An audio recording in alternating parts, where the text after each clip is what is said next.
your follow-up book to your first bestseller was aimed at parents, 13 things mentally strong parents don't do. If you could pick one thing, what would be the biggest thing, the one thing that parents must never do if they want their children to become mentally strong individuals? I think the number one thing would be that mentally strong parents don't take responsibility for their kids' emotions. It's something that I see a lot in my therapy office, but also my personal life, where parents feel 100% responsible for their kids' happiness at all times. And they feel like they're doing something wrong. So if their child's sad, they're like, I got to cheer you up. Or if their child's bored, they start to entertain them. Or if their child's angry, they calm them down. And because of that, kids aren't learning the skills that they need to do those things for themselves. And as a college professor, I see what happens to these kids when they finally move out of the house and their parents aren't right there to help them. And when they get a C on a test and they've never gotten a C before, they crumble and they don't know how to cope with it. So it's really important that we're giving kids those skills to deal with their emotions so that they can handle it when we're not right there, and to let them be uncomfortable sometimes. That kids need to know that being sad or anxious or embarrassed isn't the end of the world, and that they're strong enough to handle that. That's really interesting, because obviously a parent doesn't like to see their child sad and upset if something went wrong at school or there was an accident in the playground. But are you suggesting that you just sometimes have got to kind of let them feel it and wait it out until they get over it, instead of making it better for them immediately? Exactly. And, you don't want to just throw them out there and say, deal with whatever life throws your way. You want to give them the skills. So when your child doesn't make the basketball team, you want to talk about it. Gosh, how can we deal with this? What are your choices? How are you going to respond to this?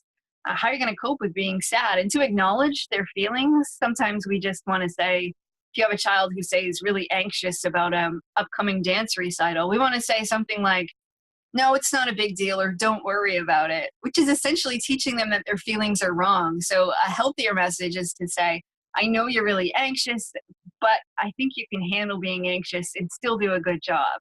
Just give them that message that their feelings are okay, no matter what it is that they feel, that they have options in how they cope with those emotions, and that they are strong enough to change how they feel when their emotions aren't helpful, but that they also have the skills and tools that they need to cope with being lonely, being anxious, being angry, all of those uncomfortable feelings that we just don't want them. It's hard as a parent to see kids struggle, so we try to take all that pain away, but in the end, we're not doing them any favors.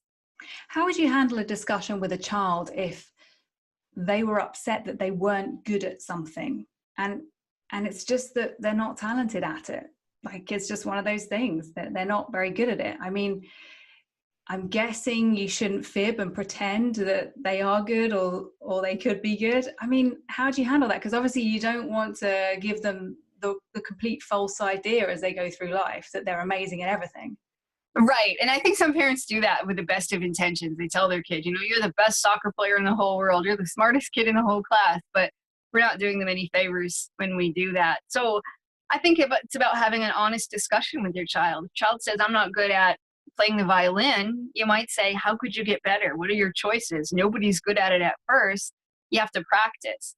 And do you want to practice? You'd have to practice this many hours every week in order to get really good. And maybe you do some research on people who are really good at something and figure out how many hours did they practice. And then you present that to your child. Maybe it's 25 hours a week you need to practice this. You have that conversation. Do you really want to be good at playing the violin? This is what it's going to take to get really good at it. And your child might say, no, that's not that important to me. But if it's something they really want to do, they might say, yeah, I'm willing to come home from school every day and do that thing because I want to get better. But just letting them know that all of us have the opportunity to gain skills and to get better, but it takes commitment and dedication. I think in our world today, so much happens just in an instant. You can order something online and it appears on your doorstep. And we think that everything happens that way. Us adults do it too. But we think, okay, if I want to be good at something, I should, by Friday, I should have it mastered. And kids need to know it doesn't happen like that. If you want to gain some skills, you want to get better at a certain craft, you have to put in the time and the effort and the energy to get there.